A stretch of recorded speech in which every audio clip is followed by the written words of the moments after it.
No तैनात शुदा army chief के लिए 5 बड़े मसाइल क्या हैं? इमरान खान के दौरे हुकूमत में उनके पास किस कदर इख्तियार था, उसके क्या क्या सबूत सामने आए हैं। और इसके साथ साथ आज 1 दिसंबर को होने वाले पंजाब और केपी के असम्बलियाँ तहलील करने के हवाले से पाकिस्तान तहरीक इंसाफ के मशावरती इजलास की अंदरूनी कहानी भी इस वीडियो में आपके सामने रखेंगे। मैं हूं सोबान इफ्तिखार राजा और आप देख रहे हैं स्टेट व्यूज़। नाज़रीन, आर्मी चीफ साबिक आर्मी चीफ कमर जावेद बाजवा की ओहदा छोड़ने के बाद से ही हर जानिब जो है उनके मुतालिक नए इंकशाफात और उनसे जुड़ी बेशुमार ख़बरें सामने आना तो शुरू हो ही गई थी। और इस सिलसिले की बहुत पहली कड़ी जो थी वो पाकिस्तान तहरीक इंसाफ की उनके बारे में चलाई जाने वाली आप कह लीजिए एक सोशल मीडिया कैंपेन थी जो कि बहुत सारी हकीकतों पे मबनी थी। लेकिन इसके साथ साथ जैसे जैसे वक्त गुजर रहा है पाकिस्तान तहरीक इंसाफ के रहनुमा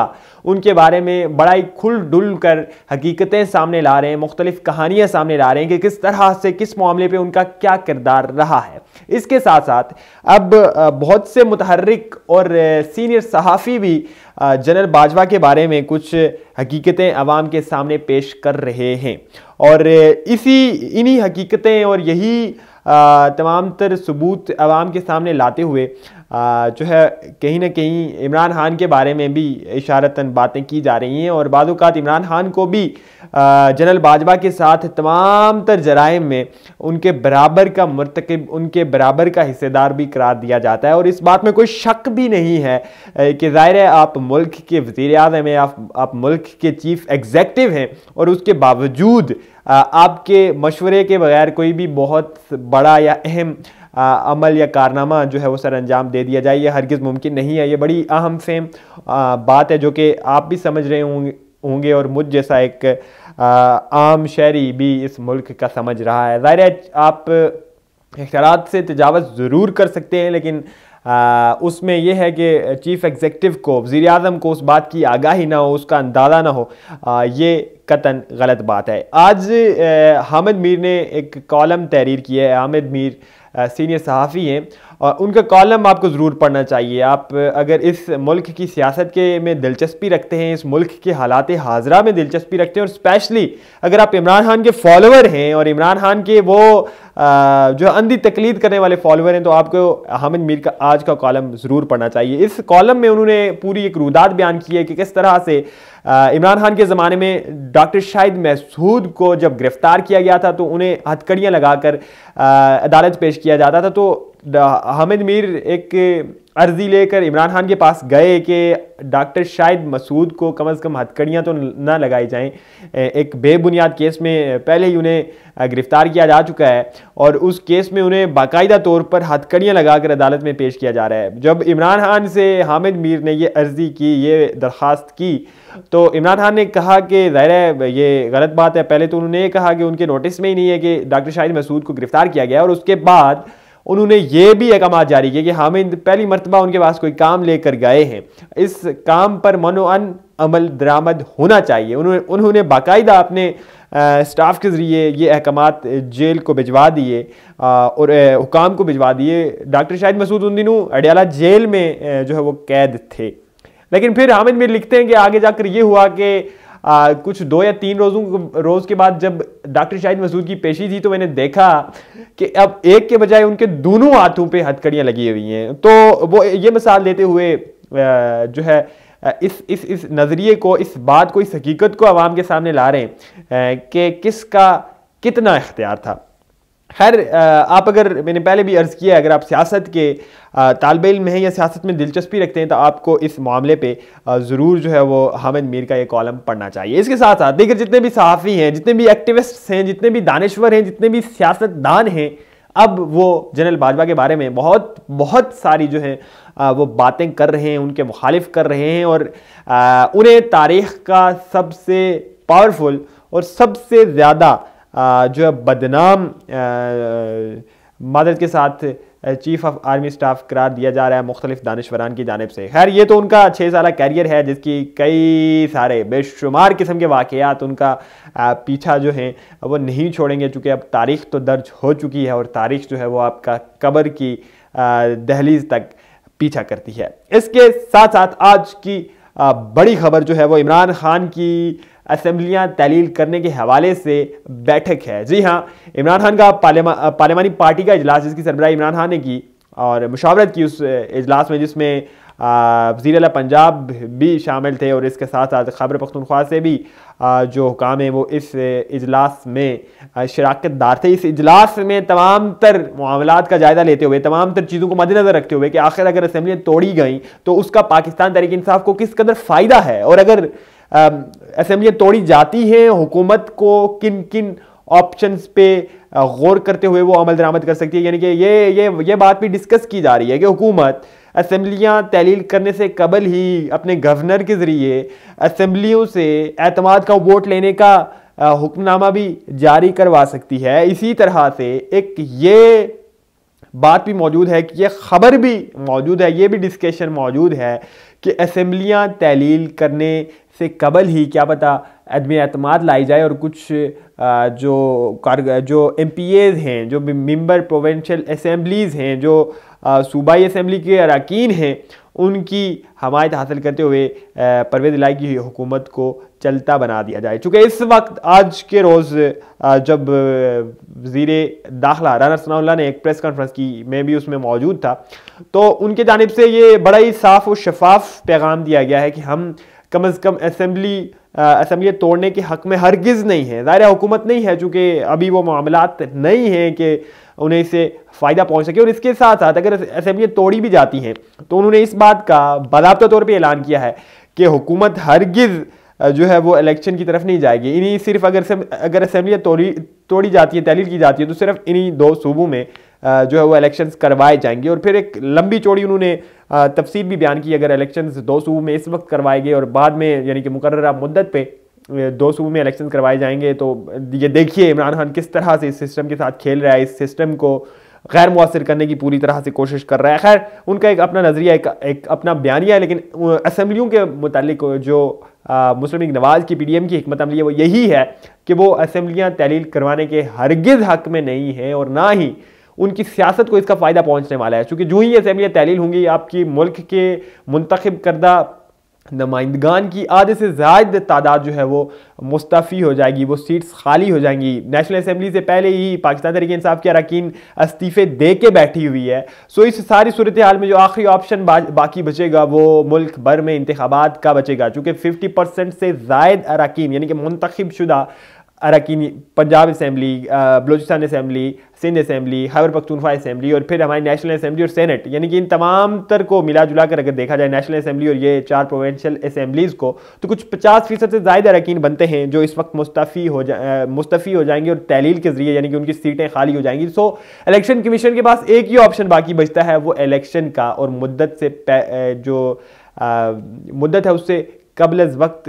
इलेक्शन का ऑप्शन बाकी बचता है। सो इस मामले पे वफाकी हुकूमत गौर कर रही है। और चूँकि ख़बरें थी कि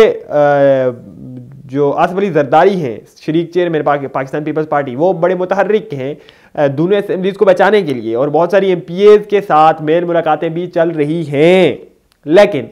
चूँकि सुप्रीम कोर्ट का एक वाज़िया ऑर्डर भी मौजूद है इस मामले पे, यानी कि अगर कोई MPA या मेंबर या मुंतखब करदा मेंबर अपनी वफादारी तब्दील करता है बगैर किसी पार्टी के मशवरे के या पार्टी के हुक्मनामे के, तो वो ज़ाहिर है D सीट हो जाता है और फिर उसे दोबारा जो है इलेक्शन कंटेस्ट करने पड़ते हैं। सो ये तो अब फैसला एक तरफ रखिए, लेकिन दूसरी तरफ इमरान खान के साथ अपनी वफादारियां तब्दील करने वालों की हालत आपके सामने है। आपके सामने राजा रियाज की मिसाल मौजूद है, आपके सामने पेशावर से MNA आलम की मिसाल मौजूद है। और इसी तरह से कई सारे दर्जन भर से ज़ायद अरकान असेंबलीज़ जो कि इमरान खान की जमात का पहले हिस्सा थे और बाद में तहरीक अदम एतमाद के ज़रिए इमरान खान पे अदम एतमाद का इज़हार करते हुए उन्होंने इमरान खान के ख़िलाफ़ A ब्लॉक जो तश्कील दिया था उसका जितना लोग भी हिस्सा बने हैं, उनके साथ पिछले 8 माह में किस तरह से अवाम ने डील किया है, किस तरह से उनके साथ पेश आई है, वो हकीकत तो आपके सामने है। सो ज़ाहिर है MPAs अपना जो सियासी सफ़र है और स्पेशली जो पॉलिटिकल उनका जो फ्यूचर है उसे मद्देनज़र रखते हुए फैसला करते हैं। सो असेंबली, ये बात तो जो है बहुत दूर है कि कोई भी MPA इमरान खान के मुखालिफ जाकर अदम एतमाद का हिस्सा बन सके। तो इस ऑप्शन को तो डिलीट कर दीजिए, इसे ख़त्म कर दीजिए इस तमाम तर गुफ्तगू से, इस तमाम तर बहस से। इसके साथ साथ आज BBC ने एक रिपोर्ट नशर की है, एक रिपोर्ट शाया की है और वो बड़ी अहम है। उन्होंने मौजूदा जो आर्मी चीफ़ है, नो तैनात शुदा army chief general Asim Naseer, इनके बारे में कि आखिर कौन से 5 वो बड़े चैलेंजेस होंगे जो मुस्तकबिल में इन्हें सामना रहेगा इनका, और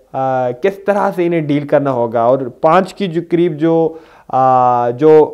5 पॉइंट्स हैं, जो 5 अहम नुकात हैं, वो मैं आपके सामने गिन देता हूँ। ज़ाहिर है BBC जैसे वर्ल्ड क्लास इदारे की जानिब से इस रिपोर्ट को नशर किया गया, इस रिपोर्ट को शाया किया गया। सबसे पहले मुतनाज़ा किरदार से आईनी किरदार की जानिब मुंतकिली। पहला पॉइंट जो बताया गया है वो ये है, आपको इल्म है, इस पे किसी किस्म की तशरीह की ज़रूरत नहीं है, चूँकि इस वक्त इमरान खान की वजह से और आर्मी की अपने एस्टैब्लिशमेंट के अपने किरदार की वजह से अब एक बच्चे को, इस मुल्क की आवाम को इल्म हो गया है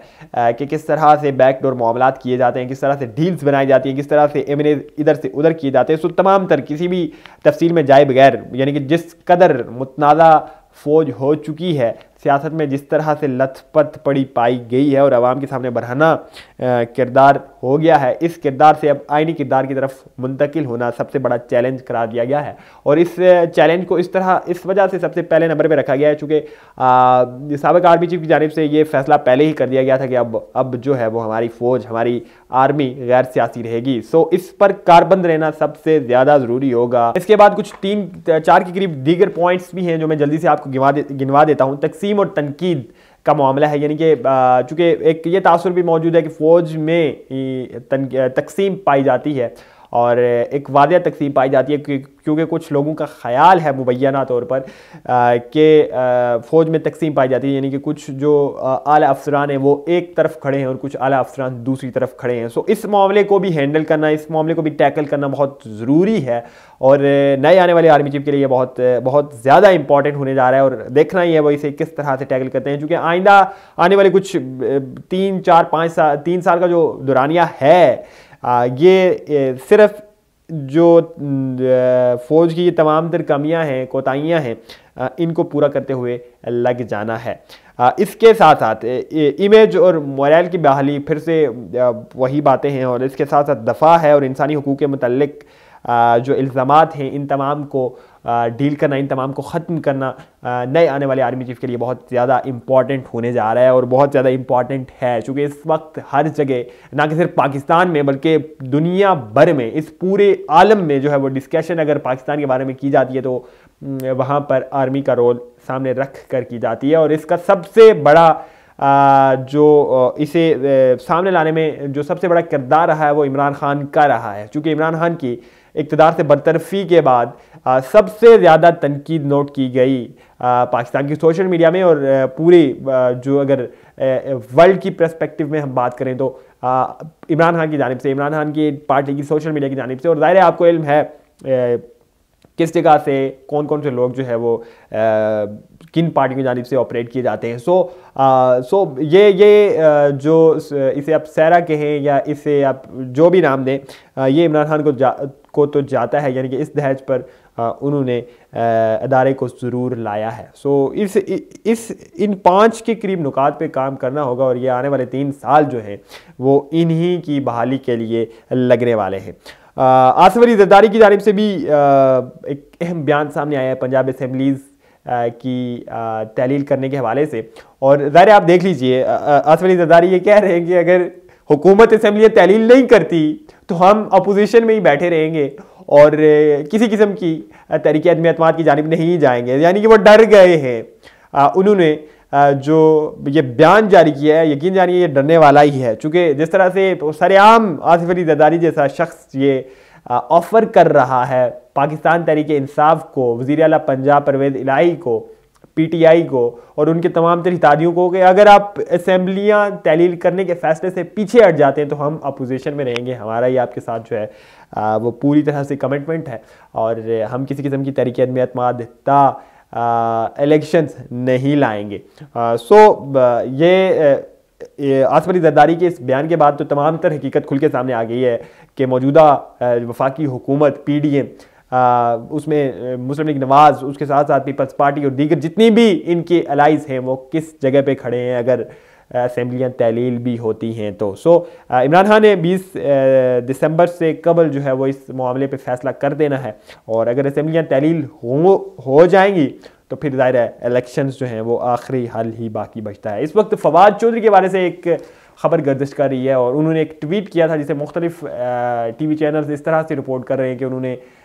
जो है सुप्रीम कोर्ट पे एक तनकीद की है जो कि आगे जाकर तौहीन अदालत के ज़ुमरे में आने वाली है। अपने ट्वीट में उन्होंने कहा था कि जो सियासत पे, उन्होंने इंग्लिश में ट्वीट किया हुआ है, और उस ट्वीट में उन्होंने कहा है कि सियासत पे SC को भाषण नहीं देना चाहिए, बंद कर देना चाहिए, अवामी राय और जो जिनका मुतल्लिका काम है उन्हें वो करना चाहिए। खैर ये ट्वीट था फवाद चौधरी की जानिब से जिसके बारे में कहा जा रहा है कि ये सुप्रीम कोर्ट की तो अदलिया की तौहीन की ज़ुमरे में भी रिकॉर्ड किया जा सकता है। ये है आज के 1 दिसंबर के हवाले से कुछ अहम और बड़ी खबरें, बड़ी अपडेट्स जो कि आपके सामने हमने रखी हैं। कल तक के लिए इजाज़त दीजिए। अल्लाह निगहबान।